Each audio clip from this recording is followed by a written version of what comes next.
एउटा कथाबाट प्रसंग उब्काउँदैछु। एकजना राजा थिए, बाज पाल्ने साह्रै शौखिन। बाज पाल्ने र बाजलाई उडाउने आकाशमा र बाजको उडानलाई नियालेर मनोरञ्जन गर्ने त्यो राजाको दिनचर्या थियो। अतः टाढा टाढाबाट मान्छेहरूले बाजको उपहार लिएर आउँथे। प्रसंगवश एक समयमा छिमेकी मुलुकका राजा राजकीय भ्रमणमा आएका थिए र त्यो राजाले पनि आफ्नो देशमा रहेको सबभन्दा माथि उडान भर्न सक्ने एक जोडा बाजका बचेराहरू ल्याएर राजालाई उपहार दिएछन्। अनि यो बाजको नस्ल अरू बाज भन्दा भिन्न। त्यसकारण यी बाज प्रति राजाको विशेष नजर रह्यो। अनि यी दुवै बाजलाई हुर्काउनु पर्यो। अहिले त साना छन्। अनि ट्रेनरलाई जिम्मा दिइयो बाजलाई ट्रेनिङ दिने, उडाउने, हुर्काउने आदि इत्यादि तरिकाहरू सिकाउने। दुवै बाज बिस्तार बिस्तारै हुर्कँदै गयो। तर एउटा गजबको परिदृश्य अगाडि के आयो भने एउटा बाज त मजाले मजाले मजाले कावा खाँदै हावालाई छिचोल्दै अगाडि अगाडि आकाशमा बिलाउँथ्यो र अर्को बाज भने उड्दै नउड्ने, उड्दै नउड्ने। जति जे गरे पनि अर्को बाजलाई उडाउन सकेन। त्यसपछि राजाले घोषणा गरे कि जो कोही मान्छे यो बाजलाई उडाउन सक्यो भने भारी भरकम इनाम दिइनेछ। देशका विभिन्न भागका विभिन्न विज्ञहरू, बाज विज्ञहरू आए बाजलाई उडाउनको लागि। कसैले पनि सकेन। गजबको कुरा, दुवै बाजलाई एउटा स्थान दिएको थियो पाल्नको लागि। अनि दुवै बाज रुखमै बस्थे, आकाशमा कावा खान्थे, त्यसपछि रुखमा आएर बस्थे। एउटा बाज उड्ने, अर्को नउड्ने भइदियो। अब नउड्ने बाजको कुनै समस्या छ कि शरीरमा, पखेटामा, त्यो पनि जाँच गरियो। त्यस्तो पनि केही पनि पाइएन। तर नउड्ने बाज उड्दै उडेन। जहिले पनि जुन रुखमा छन्, जुन रुखमा बस्थ्यो त्यही रुखमा मात्रै बस्ने। अर्को बाज उड्ने आकाशमा, नउड्ने बाज खाली रुखमा टाँसेर बस्ने। कसैले पनि त्यसलाई ट्रेनिङ दिन सकेन, उडाउन सकेन। एक दिन एकजना सामान्य मान्छे, जनसामान्य मान्छे आउँछ, राजालाई निवेदन गर्छन्, महाराज यो बाज त म उडाइहाल्छु, अरूले नसके पनि म उडाउन सक्छु भन्छन्। ओहो, हेर्दा यो किसान मान्छे, सामान्य मान्छे, कसरी उडाउँछ होला यसले, ल ल उडा। त्यो बाज उडाउन उसले एउटा काम गर्छ। त्यसपछि त बाज उडेको उडे, उडेको उडे, उडेको उडे, उडेको उडे। अनि राजालाई खबर दिइन्छ, महाराज बाज त उड्यो, बाज त उड्यो। राजा पनि छक्क। यस्ता यस्ता विद्वानहरूले, यस्ता यस्ता विज्ञहरूले कसैले पनि उडाउन नसकेको बाज यो सामान्य किसानले कसरी उडायो होला? के गरे यसले, के गरे, के गरे यसले? अब तपाईँको पालो जवाफ दिने। फेरि पनि तपाईँकै पालो, मैले कुरेर बसेको तपाईँलाई नै। कहिले नउड्ने त्यो बाजलाई उडाउने काम विद्वानहरूले गरेनन्, विज्ञहरूले गरेनन्, विशेषज्ञहरूले गरेनन्। तर एउटा सामान्य किसान जसलाई सामान्य जिन्दगी त थाहा छ, अरू विज्ञता केही चिजमा पनि विशेषज्ञता नभएको मान्छेलाई थाहा भयो। कसरी उडाइदियो होला? यो प्रश्नको जवाफ यदि हामीले खोज्न सक्यौं भने जिन्दगीको रहस्य उद्घाटन हुन्छ। किनकि हामी सबै पनि त्यही बाज नहौं। कोही मान्छे यो धरतीमा जन्मिन्छन् हाम्रै जस्तै हात गोडा लिएर, ऊ बिल गेट्स भन्ने नामबाट सबैले चिनाउँछ। कोही मान्छे आउँछन् हाम्रै जस्तै हात खुट्टा लिएर, बुद्ध भन्ने नामबाट चिनाउँछन्। कोही मान्छे आउँछन् हाम्रै जस्तो हात खुट्टा लिएर, ऊ महाकवि देवकोटा भनेर चिनाउँछन्। यस्तै हाम्रै जस्तो शरीर लिएर। तर हामी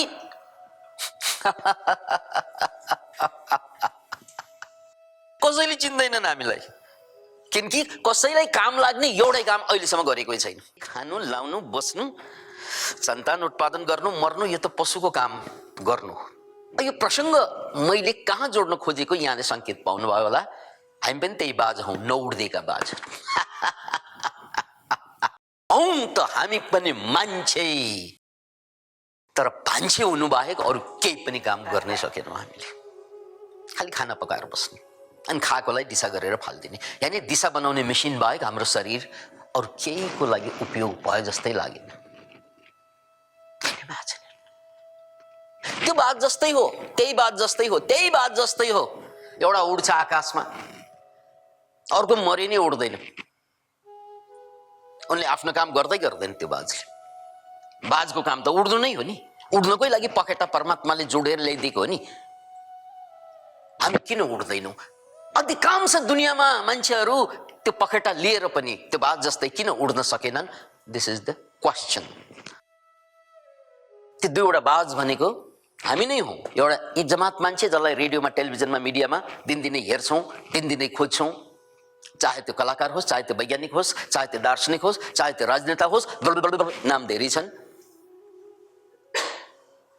र अधिकांश मान्छे फेरि नउड्ने बाजको रूपमा रहन्छन्। Why why why why? यसको जवाफ चाहियो। किनकि यो जवाफ खोज्नको लागि नै ऐको कहानी गढिएको हो।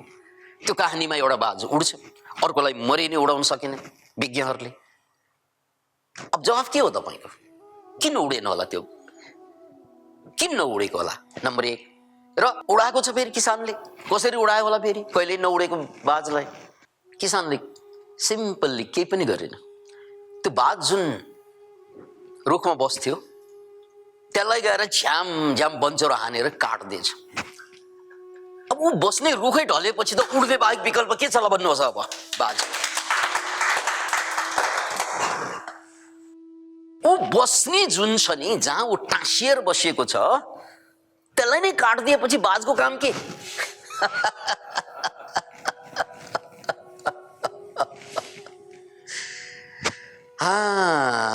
अब तपाईँ आफैले सोच्नु पर्छ म किन उड्न सकेन भनेर।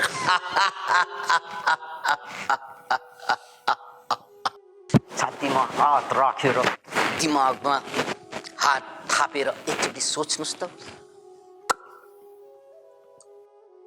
उस्तै छ आँखा, कान, नाक। उड्नेहरू पनि यसरी चाहिँ धरतीमा टाँसिने गणेउला जस्तो बाँचिनेहरूको पनि होइन र? होइन र? होइन र? एउटा उड्छन्, उसलाई हेर्नुपर्छ दिनदिनै यसरी टेलिभिजनमा यसरी हेरिरहेका छौँ, जुममा यसरी हेरिरहेका छौँ, फेसबुकमा यसरी हेरिरहेका छौँ, रेडियोमा यसरी सुनिरहेका छौँ, अखबारमा यसरी पढिरहेका छौँ। धन्यवाद छ नि। र अरू छौँ हामी टेरपुछै लाउँदैन परिवारले। यार दर्शकले हेर्ने त हामीलाई कुरै छोडौँ, परिवारले हेर्दैनन्। यसरी घरमा गयो भने मुन्टो बटारेर गइदिन्छन् कति परिवार। यार हामी पनि मान्छे रे, मान्छे अरे जसलाई हेर्न दिगदार मान्छन्, मुन्टो बटार्छन्। बाटोमा भेट्यो भने साथीले, त्यो स्कुलमा पढेको साथीले सुद्धा मुन्टो बटारेर गएको कतिवटा कहानी तपाईँसँग छ। एक साथ लङ्गोटिया यार खेल्दै आएकाहरूले मुन्टो बटारेर जान्छ। हामीलाई देख्दा अब परिवारमै त्यस्तो, बाउलाई देख्दा छोराले मुन्टो बटारेको कहानी छ, छोरालाई देख्दा बाउले मुन्टो बटारेका कहानी छन्। हामी पनि मान्छे रे। र अर्को रङशालामा भिड लाग्छ। कोही मान्छे महत्त्वपूर्ण मान्छे, त्यहाँ कलाकार होस् या खेलाडी होस् या राजनेता होस्, उपस्थित भयो भने रङशाला भरिन्छ। त्यो पनि पैसा तिरेर कतिपय केसमा हेर्नलाई लालायत। र हामीलाई घरकै मान्छेले मुन्टो बटार्छ। ऊ पनि मान्छे, हाम्रै समाजको, हाम्रै वर्गको, र हामी पनि मान्छे। गडबड के भयो भाइ? कहाँनिर गडबड भयो? कहाँनिर गडबड भयो जिन्दगीमा? कहाँनिर गडबड भयो? खालि काललाई कुरेर बसेको मान्छे जस्तै भइदियौँ हामीहरू। कहिले मर्छ र शरीर छोडेर जान्छौँ भनेर बसेको जस्तो भयो। अहिलेको कहानीको प्रसङ्गलाई फेरि जोडौँ।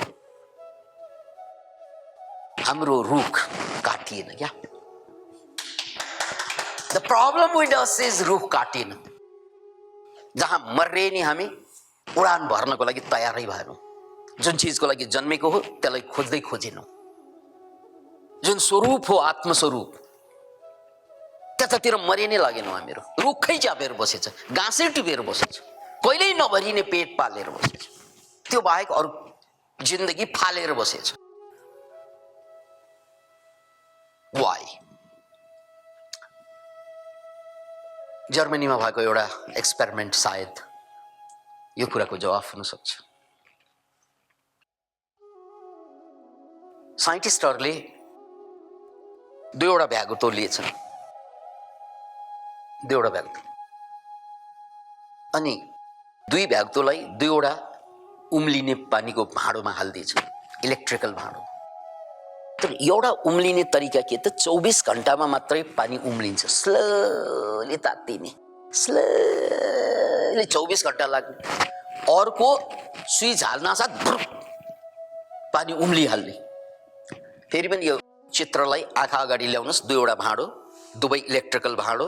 एउटा इलेक्ट्रिकल भाँडोमा पानी चाहिँ उम्लिनको लागि 24 घण्टा लाग्ने बनाइयो, 24 घण्टा लाग्ने बनाइयो। अर्कोलाई स्विच अन गर्न साथ पानी उम्लिने बनाइयो। अब दुवै पानीमा एक एकवटा भ्यागुतो हालियो, त्यसपछि स्विच दुवैको एकसाथ दबाइयो। एउटा 24 घण्टामा गएर मात्रै उम्लियो, अर्को त्यही बेला उम्लियो। र यहाँ सम्झनु पर्ने कुरा दुवैमा भ्यागुतो थियो।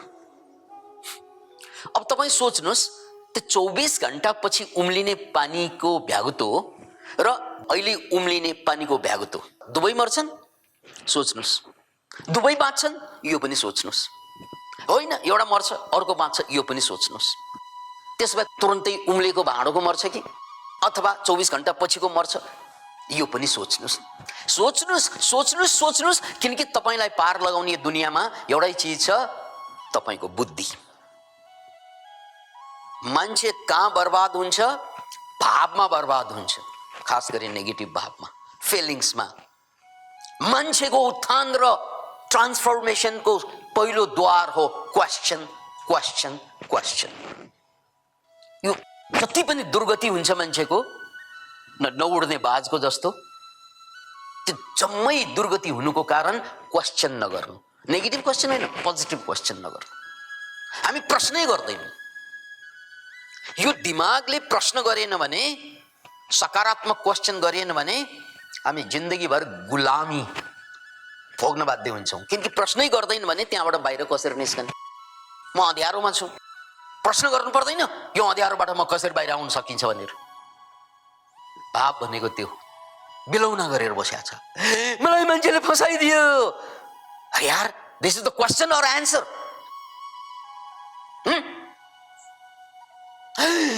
मलाई बाउले माया गरेन, मलाई सबैले शोषण गर्छ, मलाई सबैले हेप्छ। This is answer or question? You don't have question, my friends. You don't have any questions. You only have answers, and this answer will sink you. तपाईलाई डुबाउने यही एन्सरले हो। यसलाई याद राख्नुहोस्। तपाईँ हामी किन डुब्छौँ यो संसारमा? We don't have any question, we have only answers. बाउले आएर गाली गर्छ, क्वेश्चन आउँदैन, एन्सर आउँछ। एन्सर के आउँछ त भन्नाले मलाई मात्रै हेप्छ, यो क्वेश्चन हो? यो एन्सर हो। मेरो लोग्नीले बदमासी गर्छ, यो बदमास हो मेरो लोग्नी, यो एन्सर हो कि क्वेश्चन हो? एन्सर।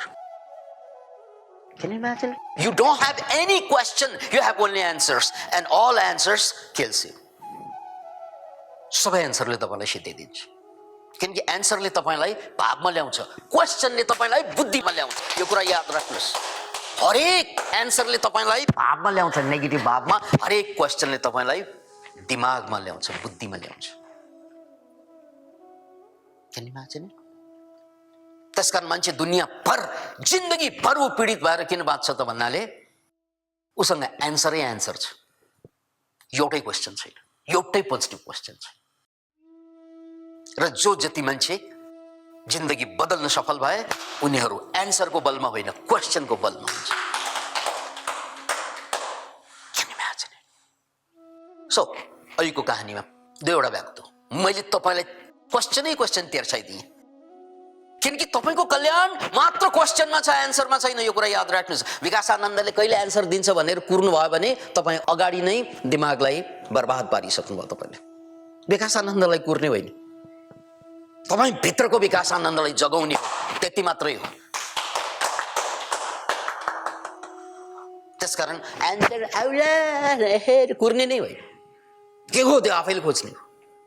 किनकि यही कुर्नुको कारण हामी जिन्दगीभर कमजोर भएर बाँच्नु बाध्य भयौँ, नउड्ने बाज भएर बाँच्न बाध्य भयौँ, जबकि हामीसँग पखेटा छ। त्यसकारण याद राख्नुहोस्, त्यो कहानीको किसान जसले चाहिँ रुख काटे, त्यही काम मैले पनि गर्दैछु। तपाईँहरूको रुख काट्दैछु, एन्सरको रुख।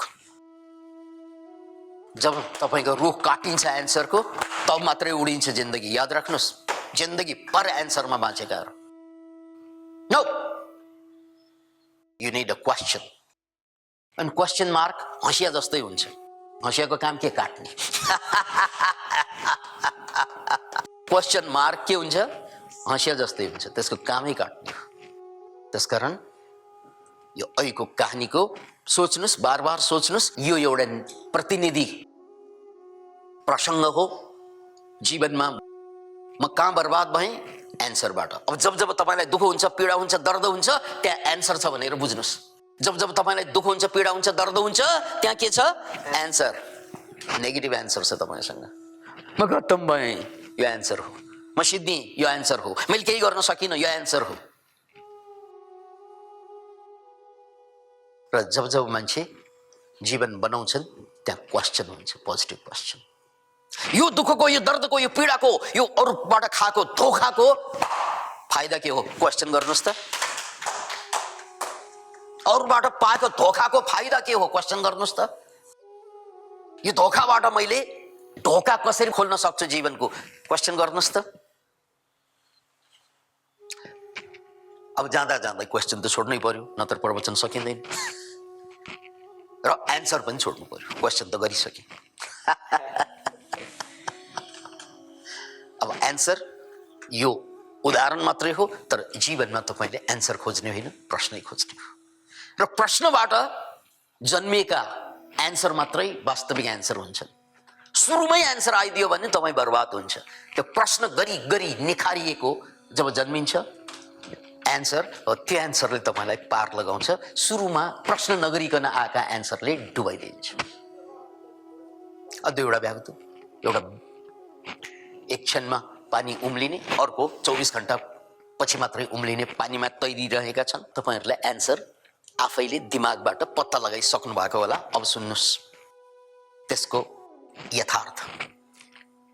प्राय एन्सर के हुन्छ त भने, जहाँ ब्रुकको पानी उम्ल्यो नि 100 डिग्री भन्दा बढी एकै क्षणमा, त्यहाँ त मरिहाल्यो। तर भइदियो के त भन्नाले त्यहाँको भ्यागुतो भाग्यो, बच्यो। त्यहाँको किन बच्यो त? किन? अब फेरि क्वेसन, किन बच्यो होला? यत्रो एकै क्षणमा उम्लेको छ, त किन बच्यो होला? किन भन्नाले एक झट्का जोडसँग लागेपछि उसको पुरा शक्तिले उब्रुक्को उफ्रेर भाग्छ, ज्यान जोड्छ। अब अर्को भाँडोमा 24 घण्टाको भाग्नु मौका त उसैसँग थियो नि, तर मरेको उही हो। फेरि मरेको उही हो, फेरि मरेको उही हो। किनभने पानी बिस्तारै पाक्टिँदै गयो। त्यहाँ माछाको एक्सपेरिमेन्ट होइन, भ्यागुतो। किनकि भ्यागुतोको छालाको एउटा विशेषता के हुन्छ भने एडजस्ट गर्नु। याद राख्नुहोस् यो शब्द, यो साइन्टिफिक कुरा हो।